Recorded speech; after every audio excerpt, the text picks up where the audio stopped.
Hello, first of all welcome to Utkarsh studies centre of all you. तो आइए आज हम आप लोगों के बीच में, जैसा कि इसके पहले हमने आप लोगों को कार्बन का अपर रूप नामक वीडियो आप लोगों के बीच में पेश किया था, उसके सहारे आप लोगों के बीच में प्रश्न 8 से 10 प्रश्न रखे गए हैं और साइंस के प्रश्न में वस्तुनिष्ठ, जैसा कि आप देख रहे हैं यहाँ पर वस्तुनिष्ठ प्रश्न के बारे में हम चर्चा करेंगे।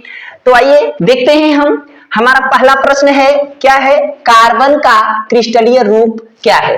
अब हमने आपको इसके पहले बता के रखा हुआ है कि कार्बन का क्रिस्टलीय रूप क्या होता है।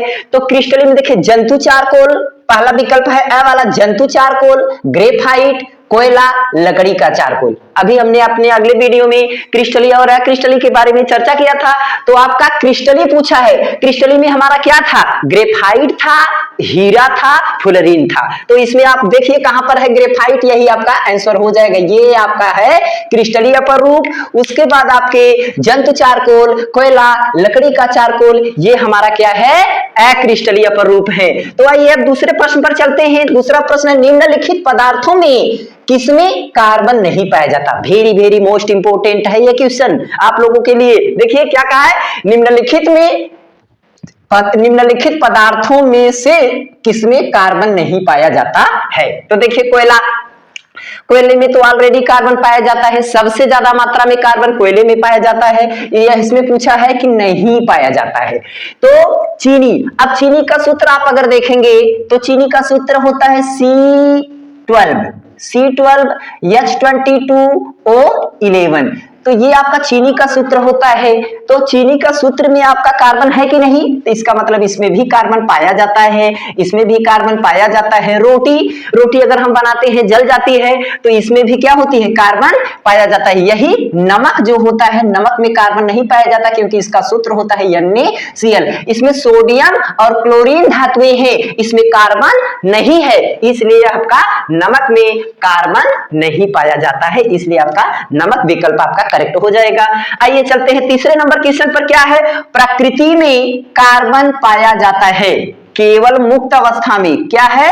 केवल मुक्त अवस्थाओं में, केवल यौगिक अवस्था में, मुक्त एवं यौगिक दोनों अवस्थाओं में, अथवा केवल अपने अपर रूपों में। देखिए अपर रूपों में तो आपने जानते हैं कि अपर रूप में कार्बन पाया ही जाता है, लेकिन केवल अपने अपर रूपों में नहीं होगा, मुक्त एवं यौगिक दोनों अवस्थाओं में इसका उत्तर आपका सही होगा। केवल मुक्त अवस्थाओं में नहीं, केवल यौगिक अवस्था में नहीं, आपका मुक्त अवस्था एवं, ये उत्तर आपका सही होगा। मुक्त एवं यौगिक दोनों अवस्थाओं में प्रकृति में कार्बन पाया जाता है। अब आपका अगला क्वेश्चन है, क्वेश्चन नंबर 4। क्या कर रहा है? कार्बन का अक्रिस्टलीय अपर रूप। देखिए अभी आपने ऊपर देखा कि कार्बन का क्रिस्टलीय रूप पूछा था, अब यहाँ क्या पूछा है? कार्बन का अक्रिस्टलीय अपर रूप है। तो देखिए ग्रेफाइट, ये तो क्या है आपका? क्रिस्टलीय अपर रूप है। क्लोरीन, ये क्लोरीन एक गैस है। हीरा, ये क्या है? आपका क्रिस्टलीय रूप है। तो क्लोरीन एक गैस होती है, क्या होती है? गैस, ये इसमें का गैस है। तो गैस भी आपका द्रव के रूप में भी हो सकती है। और यहाँ पर अक्रिस्टलीय पूछा है तो आपका क्या होगा? ये सैफ ब्लैक, यही आपका करेक्ट आंसर है। सैफ ब्लैक आपका अक्रिस्टलीय अपर रूप है, किसका? कार्बन का। ये भी आपका question very very most important question है आपके एग्जामिनेशन के पॉइंट ऑफ व्यू। ठीक, अगला क्वेश्चन देखिए क्या है? निम्नलिखित में से अक्रिस्टलीय कार्बन के अपर रूप हैं। क्या पूछ लिया? अक्रिस्टलीय।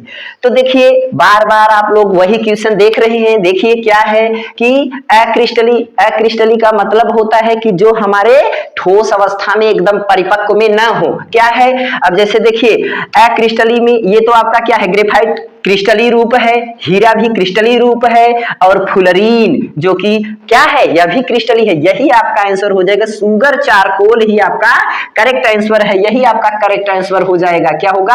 यही आपका करेक्ट आंसर हो जाएगा कि सुगर चारकोल आपका जो है अक्रिस्टलीय अपर रूप है। फुलरीन का सूत्र हमने आपको बता के रखा था C60। अगर कभी सूत्र पूछ ले तो फुलरीन, बैक मिनिस्टर फुलर नामक वैज्ञानिक के नाम पर यह फुलरीन पड़ा था। उन्होंने ढेर सारे कार्बन को क्या कर लेकर के बताया था कि यह फुलरीन है। इसमें फुलरीन का सूत्र क्या होता है? C60 होता है। इसकी फुटबॉल जैसी संरचना होती है। आइए अगला क्वेश्चन चलते हैं। कच्चे फलों को पकाने में सहायक क्या होता है? वेरी वेरी मोस्ट इंपोर्टेंट ये क्वेश्चन है आपके दृष्टिकोण से। कच्चे फलों को पकाने में सहायक होता है, तो देखिए कच्चे फलों में पकाने में सहायक आपका यही एथिलीन गैस है। क्या है? एथिलीन गैस के रूप में पाई जाती है। इसको एथिलीन जो होती है यह एक हार्मोन्स भी होता है। पूछता है कि कच्चे फलों को पकाने के लिए कौन सी हार्मोन्स गैसीय अवस्था में पाई जाती है, तो एथिलीन ही आपकी जो है यह एक हार्मोन्स भी है और कच्चे फलों को पकाने के उपयोग में लाई जाती है। मेथेन, एथेन, प्रोपेन ये सब चीजें आपके एल्केन ग्रुप के हैं। जबकि इसी को कभी काल क्वेश्चन पूछ सकता है कि एथिलीन संतृप्त असंतृप्त क्या होते हैं? संतृप्त, देखिए एथिलीन आपका क्या है? असंतृप्त हाइड्रोकार्बन है। आइए थोड़ा सा हम इसमें 4 क्वेश्चन है, इसमें थोड़ा सा चर्चा करते हैं। आगे आप में इसमें से क्वेश्चन मिलेगा, तो देखिए थोड़ा सा इस पर चर्चा कर लेते हैं हाइड्रोकार्बन के बारे में। हाइड्रोकार्बन क्या होती है? आपके आगे के क्वेश्चन में बना है हाइड्रोकार्बन।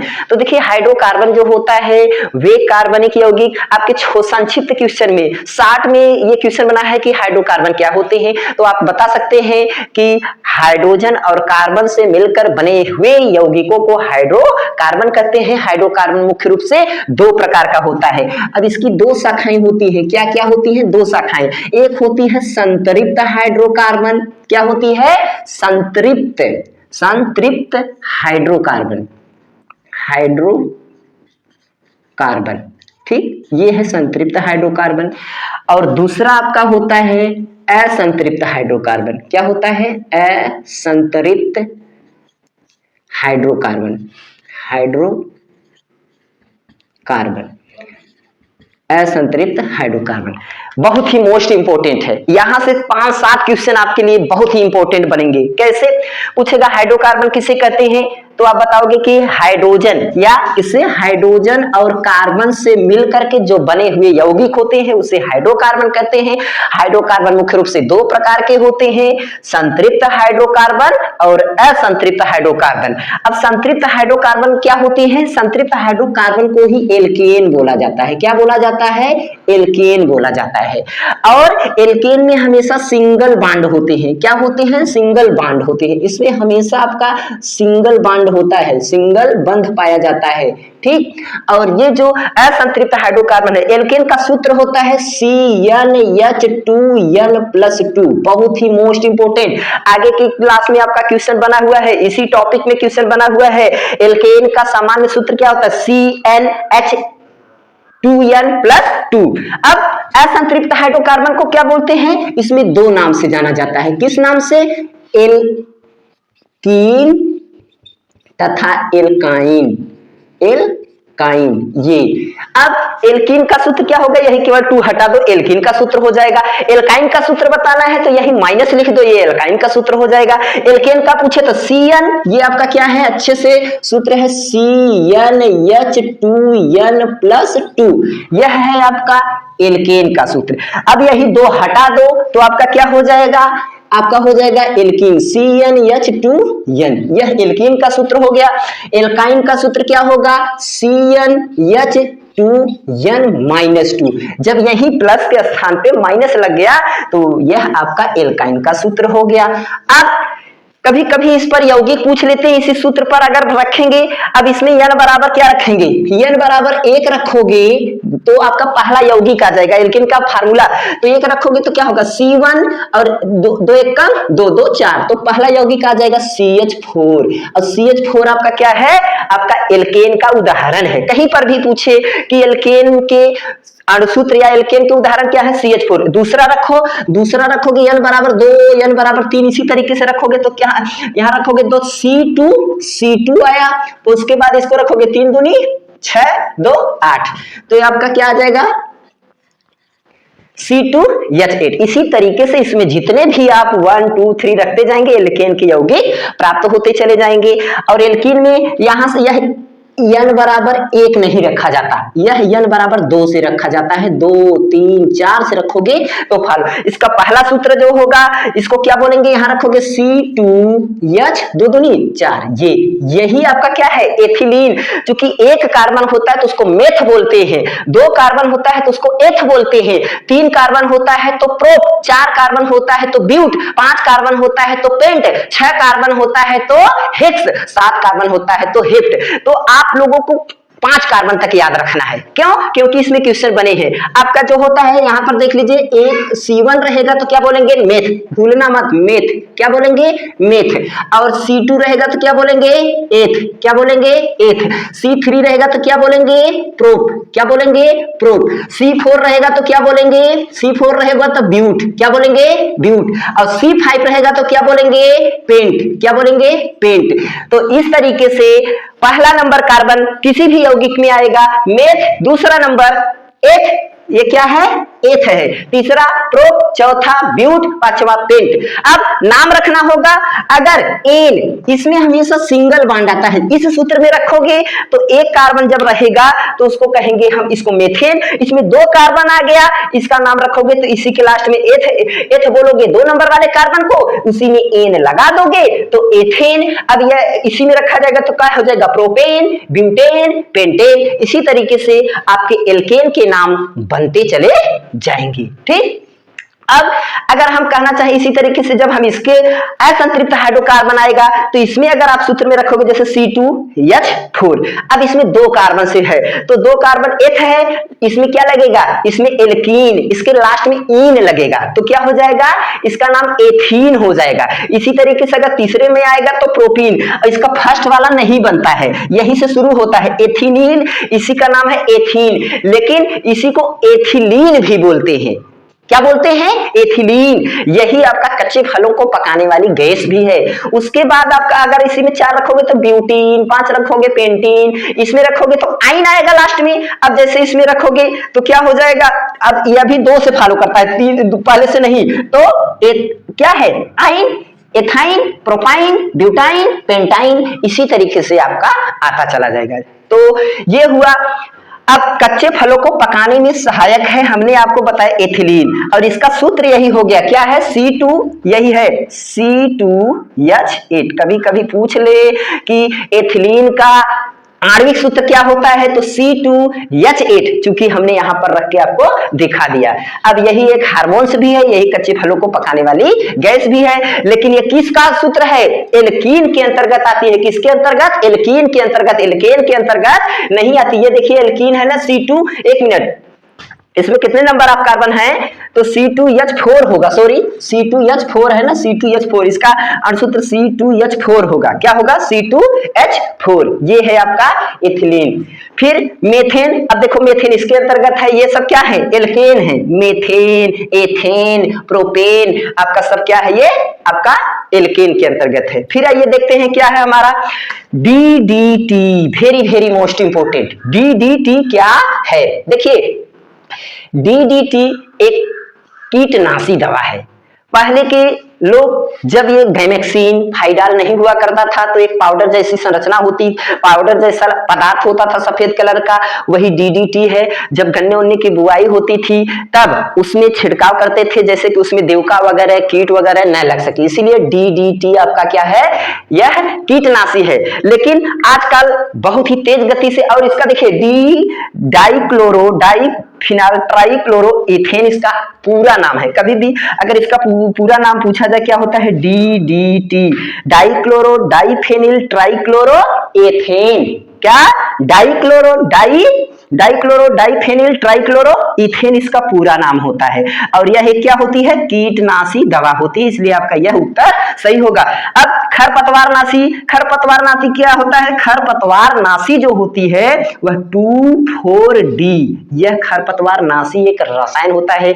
जैसे कहीं पर बहुत ढेर सारे घास हो गए हैं पर खेतों में, तो लोग इसी का छिड़काव करते हैं, किसका, ये 2,4-D। अगला क्वेश्चन हमारा भी यही बना हुआ है, देख लीजिए क्या बना है, प्रश्न नंबर 2,4-D क्या है, तो 2,4-D एक खरपतवारनाशी है। खरपतवार नाशी माने घास उसको नाश करने वाला, तो हमारा यही उत्तर सही हो जाएगा, खरपतवार नाशी।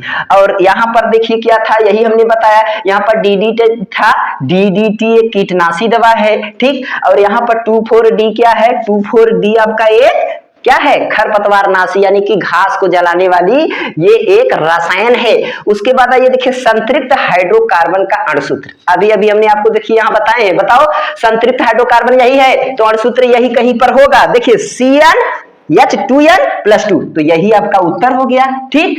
संतृप्त हाइड्रोकार्बन का अणुसूत्र पूछा है, अगर यही पूछता असंतृप्त तो इधर आ जाते, असंतृप्त में आप चाहे इसको बताते, किसको आप बताते, CnH2n, या चाहे -1 लगा के चाहिए, ये दोनों असंतृप्त के अंतर्गत आते हैं। तो संतृप्त हाइड्रोकार्बन का अणुसूत्र CnH2n+2 होगा, और ये देखिए CnH2n, यहीं से 2 हटा दिए, क्या हो जाएगा, असंतृप्त, और ये किसी का सूत्र नहीं है, ये गलत है, ये सभी में, ये तो मान लीजिए कोई बात नहीं है, यही आपका करेक्ट आंसर है। आइए आगे चलते हैं, क्वेश्चन नंबर 10। क्वेश्चन नंबर 10 जो है आपको थोड़ा सा हार्ड लगेगा, ये वेरी मोस्ट इंपॉर्टेंट है, क्योंकि ये थोड़ा सा आपके लेवल से हाई है, ये रिएक्शन करेंगे तभी आप समझ पाएंगे। एल्यूमिनियम कार्बाइड Al4C3 पर जल की क्रिया द्वारा कौन सा हाइड्रोकार्बन उत्पन्न होता है। तो देखिए इसका सूत्र होगा एल्यूमिनियम कार्बाइड, आपने सूत्र नहीं दिया है लेकिन हमने लिख दिया है कि एल्यूमिनियम कार्बाइड Al4C3, यह सूत्र बन जाता है, यह सूत्र है एल्यूमिनियम कार्बाइड का। इसी पर हम जल H2O से क्रिया कराएंगे तो कौन सी गैस निकलेगी, देखिए यहाँ पर नीचे लिखे Al4C3 और 12 भाग में जल है, 12 अणु जल है, इसको हम क्या कराएंगे, क्रिया कराएंगे, तो ये हमारा एल्यूमिनियम हाइड्रोक्साइड निकला हुआ है, AlOH थ्राइस 4 भाग में है, और यह 3 भाग में हमारा मेथेन गैस निकला हुआ है, ये गैस अवस्था में होती है, इसीलिए विकल्प आपका क्या होगा, एथेन, मेथेन, एसिटिलीन, एथिलीन, तो यह आपका हो जाएगा, यही बी वाला उत्तर सही हो जाएगा कि एल्यूमिनियम कार्बाइड Al4C3 पर जल की क्रिया द्वारा कौन सा हाइड्रोकार्बन उत्पन्न होता है, तो हमारा ये क्या है, CH4, और हाइड्रोकार्बन का ही ब्रांच है। देखिए हाइड्रोकार्बन अभी हमने बताया, और हाइड्रोकार्बन में संतृप्त हाइड्रोकार्बन का ही पहला सदस्य है ये CH4, तो ये इसीलिए इसको कहा गया कि हाइड्रोकार्बन, कौन सा हाइड्रोकार्बन प्राप्त होगा, तो यहाँ पर आपका क्या है, मेथेन, ठीक। आगे चलते हैं, क्वेश्चन नंबर 11 क्या है, सोडियम एसीटेट।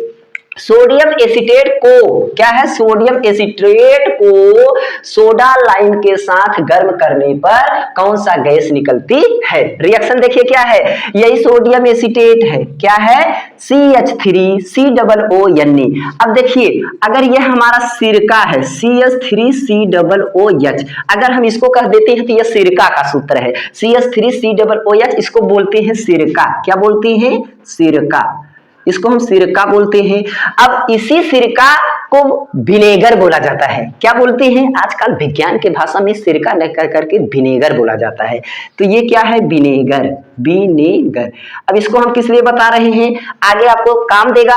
देखिए अब इसी हाइड्रोजन को अगर हटाकर आप यहीं पर सोडियम लगा देंगे तो इसको सिरका न कह करके कहेंगे सोडियम एसीटेट, इतने पूरे का नाम एसीटेट होता है, क्या नाम होता है, एसीटेट, क्या होता है, एसीटेट, कितने, इतने पूरे पार्ट को हम एसीटेट कहते हैं। अगर हम यही CH3COO अगर यही हम Na लगा दिए तो सोडियम एसीटेट बोला जाएगा, इसीलिए इसका सूत्र है CH3COONa। अगर हम यहीं पर सोडियम के स्थान पे पोटेशियम लगा देते हैं CH3COOK तो इसको हम बोलेंगे पोटेशियम एसीटेट। तो इस तरीके से सूत्र बनते हैं केमिस्ट्री में आपके। तो ये आपका सोडियम एसीटेट है और ये आपका है सोडियम हाइड्रोक्साइड और ये कैल्शियम ऑक्साइड, दोनों को एक साथ कर देंगे तो यह क्या हो जाएगा, सोडा लाइम। क्या हो जाएगा, सोडा लाइम। क्योंकि इसको बोलते हैं कास्टिक सोडा और इसको बोलते हैं क्या, चून, ये है कली चूना यानी कि कैल्शियम ऑक्साइड। और जब दोनों को एक साथ मिला देंगे तो इसी को हम क्या बोलेंगे, इसी को हम बोलेंगे सोडा लाइम। अब दोनों को एक साथ लेकर हीट करेंगे, डेल्टा का मतलब क्या होता है, हीट करना, गर्म करना। इसको अगर हम गर्म करेंगे तो गर्म कर देंगे तो सोडियम कार्बोनेट बन जाएगा और ये मेथेन गैस। अब आप खोज लीजिए अपना विकल्प कहां पर है, एथिलीन गैस नहीं, ये है आपका मेथेन गैस निकलेगा, यही आपका उत्तर करेक्ट है। उसके बाद एसी देखिए देखिए एथिलीन क्या होती है, बार बार कच्चे फलों को पकाने वाली गैस एसिटिलीन, एसिटिलीन वेल्डिंग के उपयोग में की जाती है ये, ठीक। और एथिलीन ये तो वही चीज दिया है, एथिलीन भी दे दिया है, ठीक। तो आपका मेथेन गैस यहाँ पर निकला है, यह गैसी फॉर्म में होता है, यहाँ तीर लगा सकते हैं। अगला क्वेश्चन देखिए, कौन सा सूत्र एल्केन को प्रकट करता है। अब देखिए थोड़ा सा क्वेश्चन घुमा दिया, एल्केन को कौन सा प्रदर्शित करेगा, इसका मतलब एल्केन, आइए हाइड्रोकार्बन देख रहे हैं, हाइड्रोकार्बन के अंतर्गत संतृप्त हाइड्रोकार्बन है और असंतृप्त हाइड्रोकार्बन, संतृप्त हाइड्रोकार्बन के अंतर्गत ही एल्केन है। अब इसी सूत्र में हमने रखा है, देखिए पहला रखा CH4, CH4 है कहीं इसमें, देखिए नहीं है। फिर दूसरा रखिए हमने ये n बराबर 2 रखा, C2H8, C2 देखिए क्या है H8, C2H8 है कहीं पर, C2H8, एक मिनट, 2 दूनी 4 दूनी 6, यहाँ पर 8 नहीं होगा, 6 ही होगा। देखिए यहाँ पर रखोगे तो C2 और यहाँ 2 दूनी क्या होगा 4, ऐसे होगा ना, 4 और प्लस ये 2 होगा तो 6 ही होगा, तो सॉरी ये होगा C2H, यही हो जाएगा। इसका मतलब आपका C2H ये पहला वाला ही विकल्प सही हो जाएगा, ठीक। तो इसमें इसी सूत्र में आप क्या रखे हैं, 2 हमने रखा, C2 और 2 दूनी 4 और 2 6, तो आपका इसी में रखने से यही प्राप्त हो गया, ठीक। इसी तरीके से आपका अगर एल्केन के प्रकट करता है, पूछ सकता है एल्कीन को प्रकट करता है, जब एल्कीन को पूछेगा तब आप किसमें रखोगे, इस वाले सूत्र में CnH2n। अगर आपको यही पूछ लिया एल्काइन कौन सा प्रकट करता है, तब आप इसमें रखेंगे। तो एक क्वेश्चन से हमने आपको 3 क्वेश्चन बता रहे हैं, इसको ध्यान दीजिएगा। अभी तो उधर सूत्र पूछा था, अब यहाँ पर यौगिक पूछ लिया उसका। फिर आगे देखिए अगला क्वेश्चन, देखिए कार्बन के से फिर क्वेश्चन आ गया, क्या है, कार्बन का क्रिस्टलीय अपरूप है, ठीक। तो क्रिस्टली माने ठोस वाला, यानी क्या, फुलरीन, ग्रेफाइट और डायमंड, उसमें से कोई होगा। देखिए कार्बन का क्रिस्टलीय अपरूप है, काजल नहीं, ये नहीं है, जंतु चारकोल, ये है जंतु चारकोल, ये भी नहीं है, कोयला ये भी नहीं है, हीरा यही सही है, यही आपका करेक्ट आंसर है, यही हीरा, हीरा आपका जो है यही क्या है, यही आपका क्रिस्टलीय अपरूप है। कोयला आपका क्या है, अक्रिस्टलीय अपरूप, चारकोल जंतु चारकोल, यह जंतुओं के हड्डियों के माध्यम से बनाई जाती है, तो इसीलिए इसको जंतु चारकोल कहते हैं। और काजल के बारे में हमने अपने पिछले वीडियो में बता के रखा हुआ है। तो आइए अब देखते हैं 14 नंबर क्वेश्चन, ओजोन परत को कहते हैं, क्या कहते हैं, जीवन रक्षक परत, जीवन विनाशक परत, दोनों, कोई नहीं। तो इसका उत्तर है ओजोन परत को जीवन रक्षक परत कहते हैं। देखिए ओजोन जो होती है समताप मंडल में पाई जाती है, बहुत ही बढ़िया क्वेश्चन है, कभी पूछता है बताओ ओजोन परत किस मंडल में पाई जाती है, क्षोभ मंडल, समताप मंडल, आयन मंडल, बहिर्मंडल। तो ओजोन परत जो होती है किस मंडल में पाई जाती है, समताप मंडल में, समताप मंडल में यह पाई जाती है। ओजोन परत की जो इकाई होती है मापने की, इसकी देखिए क्या होती है, डाप्सन, इसको मापने की इकाई क्या होती है, डाबसन, डाबसन, ठीक। अब डाप्सन, एक क्वेश्चन और कंफ्यूज करता है, अगर यही डाप्सन से डेसिबल कह लिया जाए तो ध्वनि की तीव्रता मापी जाती है। अभी फिजिक्स का भी क्वेश्चन आपके डीएलएड में, इसमें कम से कम 25-30 क्वेश्चन आपके फिजिक्स के भी हैं, तो यहाँ पर पढ़िए, अगर पूछा जाए ओजोन परत की मोटाई को मापने की क्या इकाई है, तो क्या होगी, डाप्सन इकाई होगी। ओजोन परत किस मंडल में पाई जाती है, समताप मंडल में। ओजोन परत किस लिए हमारा जीवन रक्षक कहा जाता है, क्योंकि ओजोन लेयर जो होती है सूर्य से आने वाली जो पराबैंगनी विकिरण होती है हमारे शरीर पर रोकने से बचाती है। अगर सूर्य की पराबैंगनी विकिरण, अगर ओजोन परत न हो, अगर ये ओजोन परत न हो, तो सूर्य से जो अल्ट्रावायलेट पराबैंगनी विकिरण निकलती है तो सीधे हमारे शरीर पर पड़ेगी, और हमारे शरीर पर पड़ेगी तो यह हमारा जो संसार है सब रोगों का घर हो जाएगा, इतने डॉक्टर कम पड़ जाएंगे इलाज करने के लिए। इसलिए ओजोन परत की रक्षा हमारा उत्तरदायित्व है। ओजोन परत की रक्षा करने के लिए पर्यावरण को संतुलित करना पड़ेगा, क्योंकि ओजोन परत को नाश करने में सबसे महत्वपूर्ण गैस CFC होती है, CFC, क्या, CFCs, इसी को कहते हैं क्लोरोफ्लोरोकार्बन्स। ये ओजोन परत के क्षरण का, विनाशक का, खत्म करने का प्रमुख गैस होती है। अगला आगे क्वेश्चन भी बना है, देखिए क्या, ओजोन परत के क्षरण का क्या कारण है, तो ओजोन परत के क्षरण का कारण क्या है, क्लोरोफ्लोरोकार्बन, CFCs, क्लोरोफ्लोरोकार्बन, यही ओजोन परत के क्षरण का मुख्य कारण है। CFC 60 में कहा जाता है क्लोरोफ्लोरो क्लोरोफ्लोरोकार्बन। और सीएफसी गैस कहां से ज्यादा उत्पन्न होती है? आपके रेफ्रिजरेटर्स में उत्पन्न होती है, फ्रिज वगैरह का इस्तेमाल करने से उसमें से क्लोरोफ्लोरोकार्बन उत्पन्न होता है। पूछ लेता है सीएफसी का स्रोत क्या है कभी काल। और देखिए अभी केमिस्ट्री के 7-8 क्वेश्चन आपके रह गए हैं, जिसमें देखिए हम इसी पर डिपेंड बता दे रहे हैं। ये carbon dioxide gas, carbon dioxide gas किसके लिए उत्तरदायी है? कार्बन डाइऑक्साइड गैस जो होती है ग्लोबल वार्मिंग के लिए सबसे मुख्य उत्तरदायी गैस है। क्या इसको हम ग्लोबल वार्मिंग कहते हैं? ग्लोबल वार्मिंग,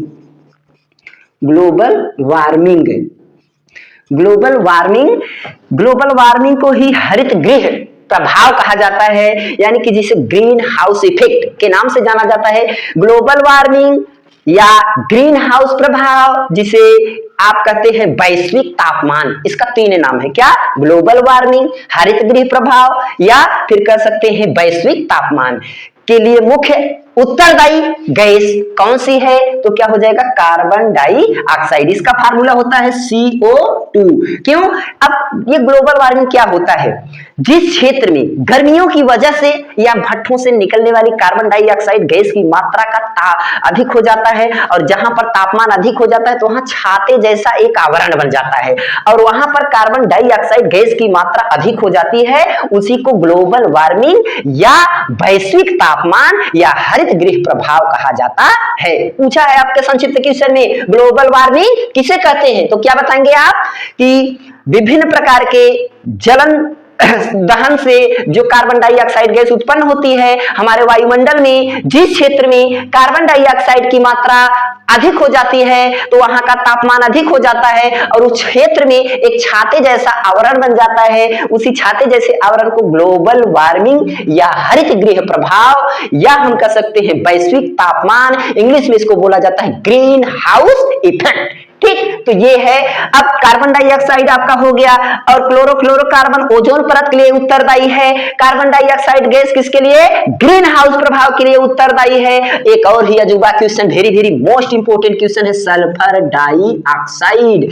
सल्फर डाइऑक्साइड हमारी किसके लिए उत्तरदायी है? अम्ल वर्षा के लिए। किसके लिए? Acid rain. अब क्या होता है एसिड रेन? आपने पूछा है अम्ल वर्षा किसे कहते हैं? तो अम्ल वर्षा के मुख्य उत्तरदायी गैस क्या है? SO2 और NO2। ये NO2 ये दोनों क्या है? Acid rain. क्या है? एसिड रेन, एसिड रेन, अम्ल वर्षा, अम्ल वर्षा के मुख्य उत्तरदायी गैस हैं। लेकिन यहां पर सल्फर डाइऑक्साइड किसके लिए है? ताजमहल के क्षरण का मुख्य कारण है। ये क्वेश्चन बना हुआ है आपके डीएलएड में, आप सीरीज उठा करके देखिए, ऐसे बना है आपका क्वेश्चन कि ताजमहल का बदरंग होने का कि कौन सी गैस उत्तरदायी है? तो ताजमहल को बदरंग कह लीजिए चाहे पीला पड़ने के लिए उत्तरदायी गैस कौन सी है? कार्बन, ये sulphur dioxide SO2, sulphur dioxide gas. और अम्लीय वर्षा में 2 गैसें आती हैं, सल्फर डाइऑक्साइड गैस और नाइट्रोजन डाइऑक्साइड गैस। क्यों? क्योंकि यह अम्ल बनाती है। जब अम्ल वर्षा क्या होती है? जब हमारे विभिन्न ये सल्फर डाइऑक्साइड गैस और नाइट्रोजन डाइऑक्साइड गैस हमारे वायुमंडल में होती है, और जब पहली वर्षा होती है तो देखिए पहली वर्षा जब होगी तो ये आपका क्या है? ये सल्फर डाइऑक्साइड गैस जल से क्रिया करके क्या बना लेगी? सल्फ्यूरस अम्ल बना लेगी। क्या बना लेगी? सल्फ्यूरस अम्ल। SO2 प्लस H2 और SO2 में एक ऑक्सीजन जुड़ गया तो SO3, ये क्या हो गया? अम्ल हो गया। इसी तरीके से अगर सल्फर के ऑक्साइड SO3 हो जाएंगे तो यह आपका क्या हो जाएगा? जल से क्रिया करेगा तो सल्फ्यूरिक अम्ल बन जाएगा। क्या बनेगा? सल्फ्यूरिक अम्ल बन जाएगा। तो ये सल्फ्यूरिक अम्ल इसी तरीके से नाइट्रोजन डाइऑक्साइड से क्रिया कराओगे तो नाइट्रस अम्ल बनेगा, नाइट्रिक अम्ल बनेगा। और सल्फ्यूरिक अम्ल, नाइट्रिक अम्ल ही क्या होते हैं? अम्लीय वर्षा कहे जाते हैं। ये अम्ल है और वर्षा के जल में मिल जाते हैं तो अम्लीय वर्षा हो जाते हैं, जिसकी वजह से हमारे आपके वायुमंडल में विभिन्न प्रकार के जैसे खेतों में उपजाऊ मिट्टी को बनाने वाले कीड़े मकोड़े नष्ट हो जाते हैं, जिससे कि मिट्टी की उर्वरा शक्ति भी क्या होती है? धीरे धीरे हरासमेंट हो जाती है, खत्म हो जाती है। और हमारे आपके तमाम प्रकार के जैसे पेड़ पौधे होते हैं इस एसिड रेन से क्या होते हैं? झुलस जाते हैं, जल करके खत्म हो जाते हैं। और ये सब हानियां हैं। हमारे आपका जो अच्छे से अच्छा मकान पेंट हुआ रहता है, एसिड रेन साल 2 साल 4 साल 5 साल बाद देखते हैं हमारा पेंट डिस्कलर होने लगता है। क्यों? तेजाब सोच लीजिए आप किसी के ऊपर फेंक दिया जाए तो उसका चेहरा झुलस जाता है। तो जब एसिड रेन मतलब कि पानी जो बरसता है उसी में एसिड बन जाता है, तो उसी की वजह से हम लोगों की वायुमंडल में से बहुत सी हानियां होती हैं, जैसे हमारे मकानों का पेंट गायब हो जाना, हमारे अच्छे अच्छे कपड़े वस्त्र जो हम साफ करके बाहर फैलाए रहते हैं, अगर उस पानी से भीगता है तो वो भी क्या हो जाते हैं, नष्ट हो जाते हैं, धीरे धीरे क्षरण हो जाते हैं, गलकर खत्म हो जाते हैं। हमारे खेतों में जैसे कि किसान का मित्र केचुआ कहे जाने वाला और तमाम प्रकार के छोटे मोटे जो जीवाणु बैक्टीरिया कीटाणु होते हैं हमारे मिट्टियों को क्या करते हैं, उर्वरा शक्ति बनाते हैं, इसी एसिड रेन में क्या होते हैं, खत्म हो जाते हैं। और ये लाभदायक भी होता है, हानिकारक भी होता है। तो अगले वीडियो में अगर आपको हमारा यह अच्छा लगा ये वीडियो, अगर आपको कुछ जानकारी मिला तो इस पे कमेंट करके हमारा प्रोत्साहन बढ़ाना, और जिसकी वजह से अगले वीडियो में हम आपका अभी 10 से 12 केमिस्ट्री के क्वेश्चन और इसी में फिजिक्स और फिजिक्स के भी, भौतिक विज्ञान के भी क्वेश्चन आपके बचे हुए हैं और जीव विज्ञान के भी क्वेश्चन आपके बचे हुए हैं। इसी तरीके से हम व्याख्या करके आपको एक प्रश्न में कम से कम 3-4 प्रश्न बताने का प्रयास करेंगे और आपको ज्यादा से ज्यादा लाभ मिल सके इसका हम हर संभव प्रयास करेंगे। तब तक के लिए जय हिंद, वंदे मातरम।